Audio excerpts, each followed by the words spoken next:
Indie Beacon Radio with host B. Alan Bourgeois.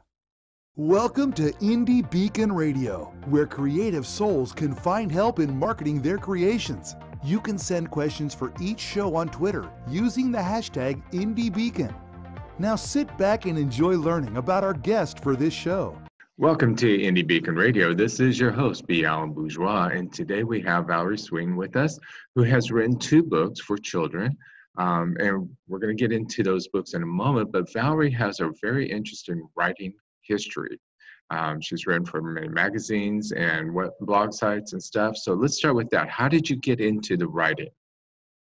I would have to say it started in probably high school when I first started doing journalism, things in high school, such as yearbook and different things of that. And I just kept expanding as I went into college, into newspaper. And then I knew I needed to build a portfolio, so I would reach out to anybody who would have me and publish, and that was, some of it was through journalism classes, but then I would just go out on my own just to build a portfolio.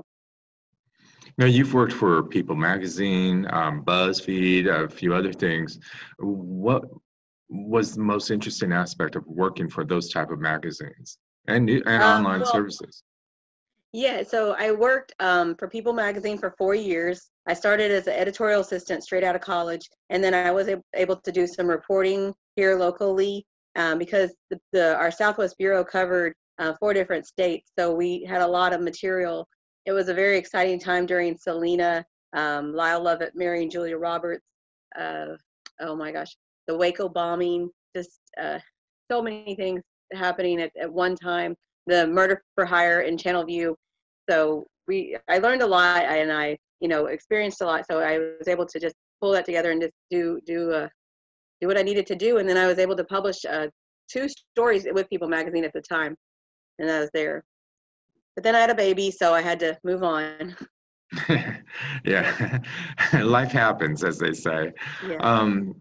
Which brings an interesting aspect, because I can understand the children because you have 4 children, Mm-hmm. But with all the things that were going on in your writing career and your magazines and stuff, why didn't you choose to do a book or something along those lines of what you were covering? Well, actually, my boss did end up writing a book about the murder for hire, but I think it was beyond my scope. I had actually outlined a children's book at the time when my oldest 2 children were small, but I just put it on the background and just never got around to it. But it always was there. And then I started working for the Chronicle at the same time I was working for People, because as a freelancer, you're able to branch out in all directions. So that's what I was able to do. And it just was never got to evolve to that point because I knew it would just take a lot of time. Yeah. And so through the process of also working with a lot of different things, the children do take up a lot of time. So you don't get to work in that industry as much as you would like. Is that something you hope to get back into, or are you really happy writing these children's books? Actually, I'm still freelancing with the Houston Chronicle. I work as a creative writing teacher with writers in the schools right now. I work as a content coordinator with a magazine in Spring Branch. I do public relations things for different companies. So I can I mean, it's not just one thing as a writer, which I love doing. And then I'm still, over the summer last year, I developed another children's book, and then the 3rd of my series that goes with these 2 books. Okay. So let's talk about these books. The one that's behind you, On a Safari, is actually your 2nd book. You actually had a first one, excuse me, which was about the rainforest. Mm-hmm. Same basic title, Listen in the Rainforest. So what possessed you to write that? I have a feeling I know the answer, but I want to hear it from you. Well, as a family of 6, it was kind of hard to go on a lot of vacations, and we're a beach family, so we were constantly taking the kids out to the beach, and we also like to go hiking locally and doing things like that. So we would just be pointing out things, and you're like, by the way, look at that, isn't that incredible? You're picking up, and we just like being outside in nature and examining. So I thought, why not develop these stories that share cultures and experiences and new places where a lot of people can't travel, or they wish they could travel and they want to know more. So let's develop these stories and make it a series so the kids can explore.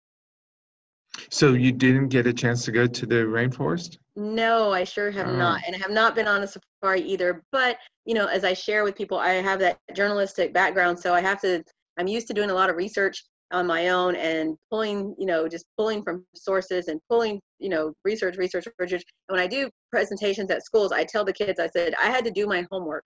I said, if I can't do my homework, I can't give you the real story, which these stories are based on. It's, I guess realistic fiction, because I do map out the miles to fly there, the actual animals that live in these regions, what the food that people are eating, what kind of things you're going to experience if you go on these trips. so that research obviously took a lot of time. How long did it take you for that first book? Uh, I don't know. Um, it was, it took me probably at least a year, maybe 6 months to a year probably to get it together. And then, with the first book, it's such a challenge because you're like, how do I get this together, and what do I do? And you're thinking of advice, and you're trying to send it to publishers, and you're just wishing and hoping that things are going to come together. Which obviously they did. Yes. So with the kids, did you model the kids in the story along with the kids that you have? Mm, Not too much. In the story, there's twins, and then I did. This is silly. I named the kids in the book my second choice names for my own kids, and so I was like, well, at least they get to have a life there. But that's a common question. Actually, the kids are, is this your family? Is this you doing this? I was like, no, it's fiction, but this is as much fiction coming from my background that I'm comfortable with. I've even had some people like, aren't you going to write a grown-up novel or a young adult novel? It's like, it's really, I like the short fiction that I can create this way. And plus, I come from, I've done several years of mentoring with Read Houston Read, where I tutor young children to read. So I really feel it's important to connect and build up that enthusiasm for them to continue on. Okay. So out of curiosity, for the rainforest, what was the most important thing you learned from that in the research? The research in general is that there's more to do in the rainforest that you can include in 24 pages, for one thing. And that actually goes for the safari too, which in the safari book, I evolved into fun facts, which is common you see in like a lot of scholastic books. And I have years of working at book fairs with all the kids. And so, but that's a really important aspect, because you want to include all this information in your story, and it goes for rainforest and safari, but you just can't fit it all in a story. So let's include a fun facts, and kids can research and read and learn more So give us some facts about. that you learned as far as the rainforest goes that you share with the kids or is in part of the book.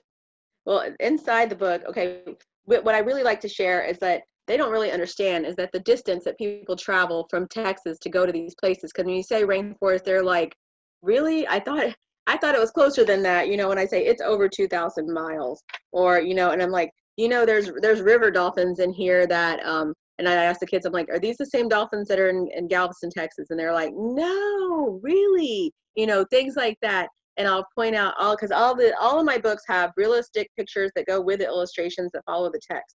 And so we just really point out the things that they might know, and then they can make that connection. Like, I saw that monkey at the zoo. I saw that poison frog, and they're like, do we touch poison frogs? No. And so I learn, they learn, we all, kind of go together, and they see the pictures and they make the connections.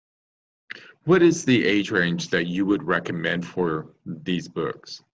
I think pre-K up to third grade, depending on the reading level and the comfortableness of the child themselves. The safari book's a little bit more advanced because of the locations.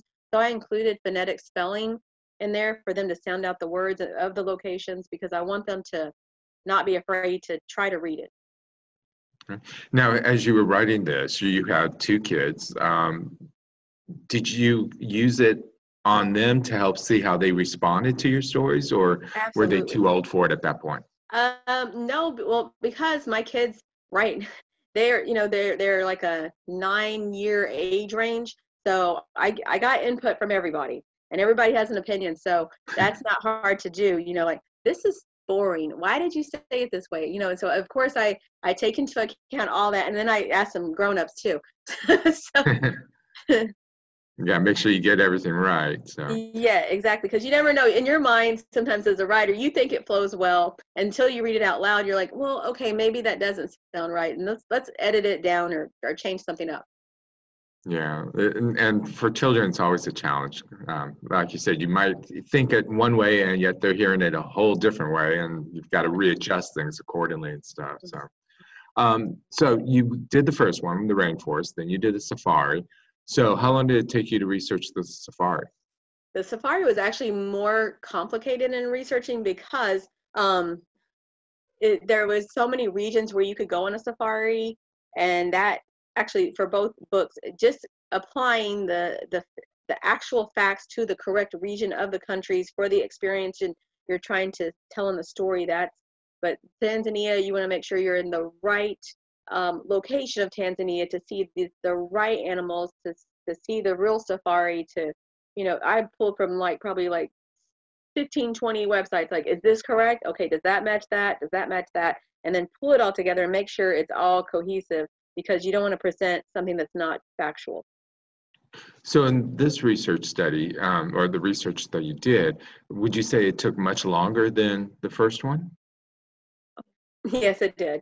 Yes, which, you know, and that pushed me to include the fun facts this time, and which, you know, I think it made more appealing, which I was able to get it into the Museum of Natural Science here in Houston. It's in their gift shop because it applied more to a factual, you know, storytelling. Okay. So out of curiosity, since you have the 3 books, are any of these also designed for coloring books so the kids can be more interactive and create their own vision of what a zebra may look like or something? Well, that's a coloring book is actually on my agenda, but I haven't got around to it. But when I do school presentations and library presentations, I bring coloring pages, and then I have developed crafts for every grade level, you know, from very easy to very, you know, challenging, and that makes it really fun. And the teachers love it, the librarians love it, and so they can interact and, you know, get a lot more out of the experience. Okay. Now your books, of course, are paperback. Are there also hardcover and ebooks?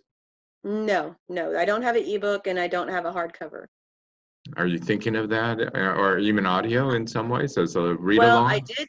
I all that was kind of like in progress. I had tried to get the ebook, but then my file wasn't working to load up, and I know I needed to like redesign it for an ebook. And then people were like, just don't worry about it, because kids' books, they want to be hands-on.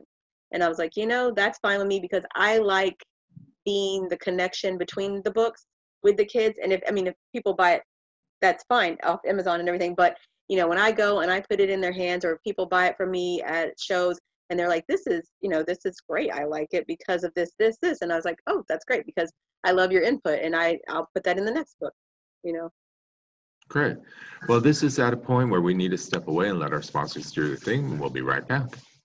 The 5th Annual Authors Marketing Event is coming to Granbury, Texas, July 24th through the 27th. Join us and learn from the professionals how to properly market and sell yourself and your books. Go to ame.authorsmarketingguild.com for all the details. That's ame.authorsmarketingguild.com. I'm Rox Berkey. And I'm Charles Brakefield. We're award-winning co-authors Brakefield and Berkey of the Enigma book series. There are 10 books in the series, with book number 11 planned for release in January 2020. Each story has a central technology focus ranging from identity theft to cryptocurrency, and now AI wars.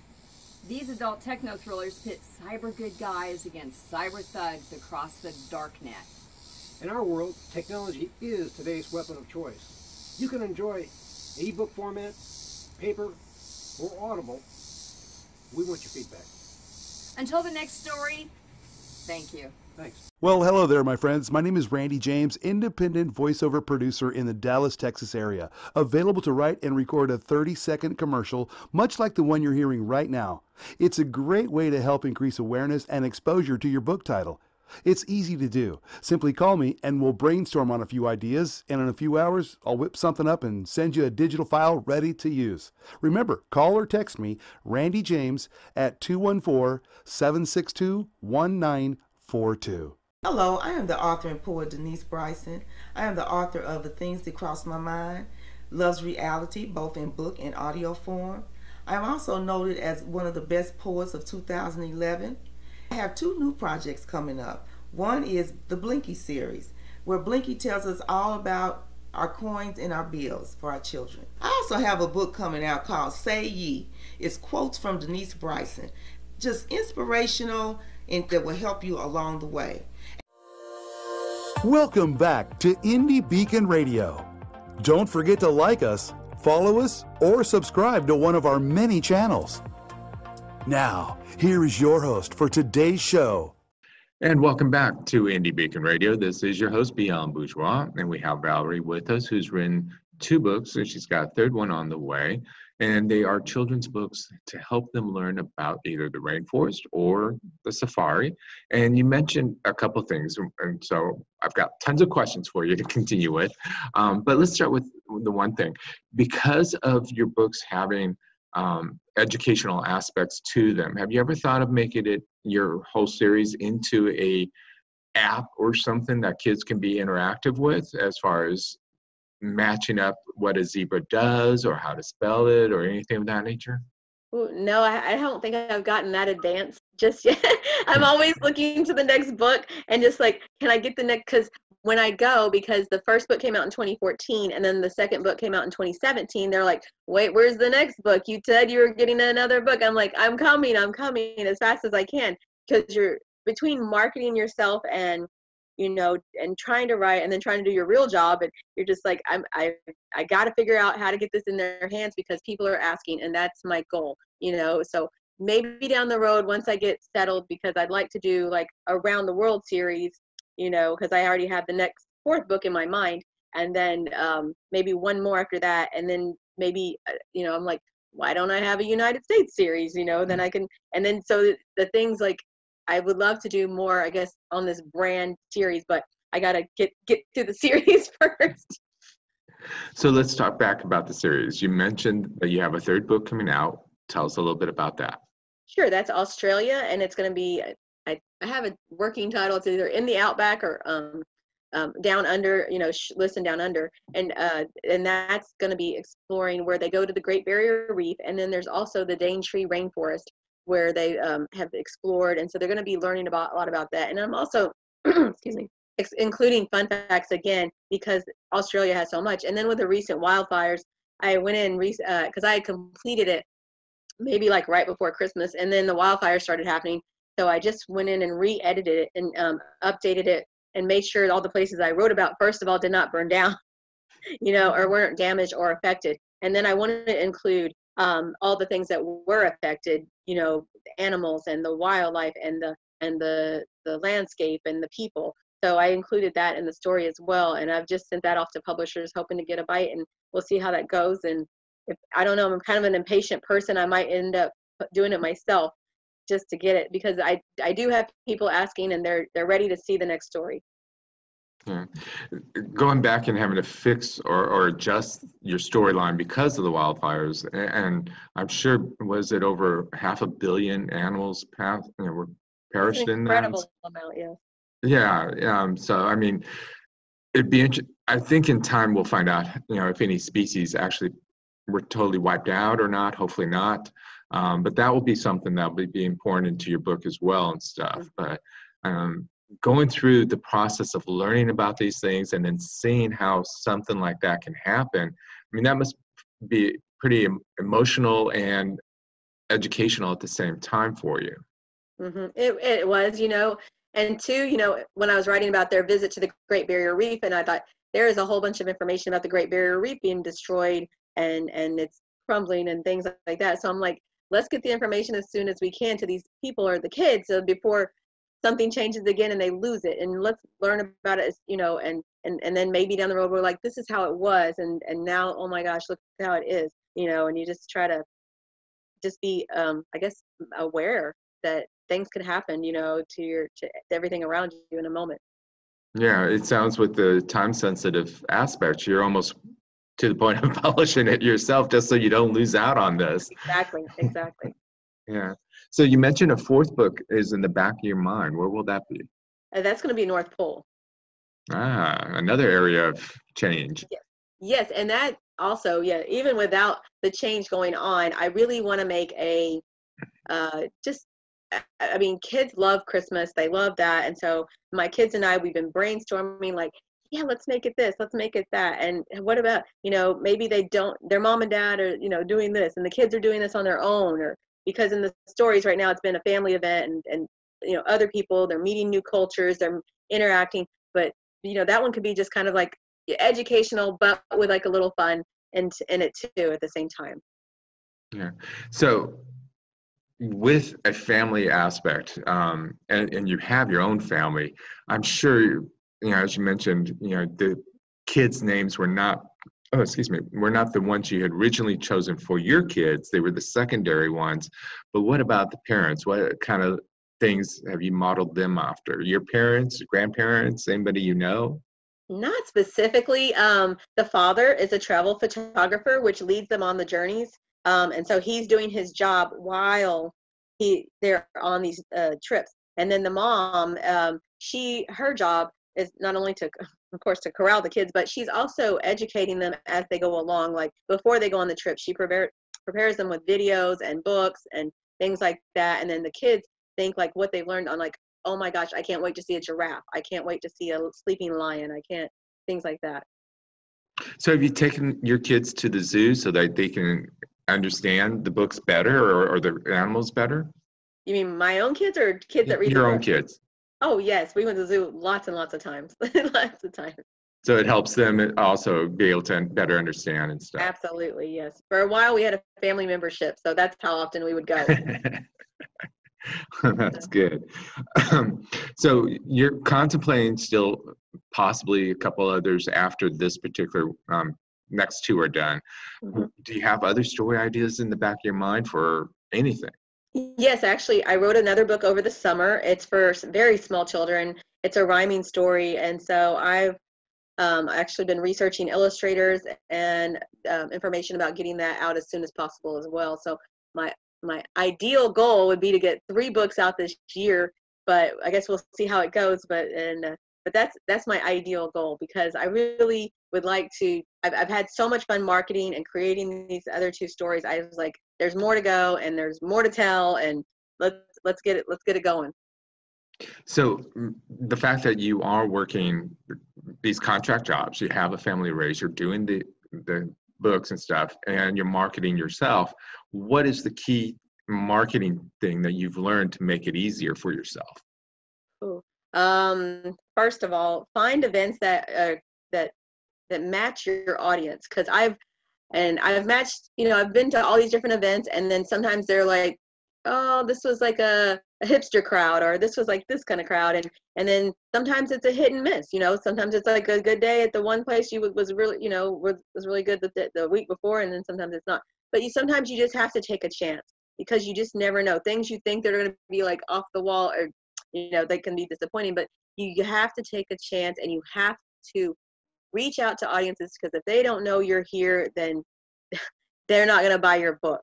I have a Facebook, I have an Instagram, I have a Twitter. I mean, I'm not like an expert at any of this stuff, but I just share. If I go to a toy store and do a public appearance, I'll share that. Like, and if they have like a little character, like a Paw Patrol guy there, I'll say, hey, hold the book. And with a Santa thing, hold the book, let's take a picture. Just anything to get people's attention, to see that you are out and about and your book is going places. Perfect place for us to stop, and we'll talk more about that in a moment, but we need to step away and let our sponsors do their thing. We'll be right back. Thank you for watching or listening to Indie Beacon Radio. Our sponsor, IndieLector.store, is the only bookstore that pays authors their fair share for book sales. Help authors to succeed and enjoy a great book by supporting them at IndieLector.store. Enjoy a 10% discount with coupon code SHOPPER20 at IndieLector.store. Coupon valid until December 31st, 2020. That's IndieLector.store, coupon code SHOPPER20. What started as a love letter to her son has become an international love letter for all parents to their children. Now you can read acclaimed author Shanalee Charbonneau's story to your children. When her son was very sick, she calmed him by singing her own song to him. She turned that song into the book, My Mama Loves Me, I'm Her Little Boy. She wrote 3 more magical books for all parents and kids 6 and under. Available at Indie Lecter, Amazon, and all local and national outlets. We Fiction is a fun, fast-paced writing contest for any author team to create a book based on what readers submit for plot, characters, locations, and even plot twists. Learn more about this unique contest at wefiction.dearindie.org. Authors Marketing Guild is a membership-owned organization designed to help authors succeed and learn how to better market and sell themselves and their books. Join us at authorsmarketingguild.com and receive so many benefits you'll wonder why you didn't join sooner. That's authorsmarketingguild.com. Welcome back to Indie Beacon Radio. Don't forget to like us, follow us, or subscribe to one of our many channels. Now, here is your host for today's show. Welcome back to Indie Beacon Radio. This is your host, B. Alan Bourgeois. We have Valerie Swing with us, who's been talking about her children's book and also her newest book coming up that she's working on, which is really for younger children and stuff. But you mentioned in the last episode about marketing, social media and stuff. So let's talk about that. How can people find you on social media, website, all that good stuff? Well, I do have a website. It's just valeriesweeten.com. And then my Facebook is, I think it's Listen Books by Valerie Sweeten. I had it originally because, you know, you're not thinking when you write the first book that necessarily your second book's going to come along anytime soon. So I made the Facebook page, it was the rainforest thing, and I was like, no, wait, I have 2 books now. I can change the title, you know. But it's Listen Books, and that's something too I forgot to tell you. The whole thing is like listen, because that's a mom thing, right?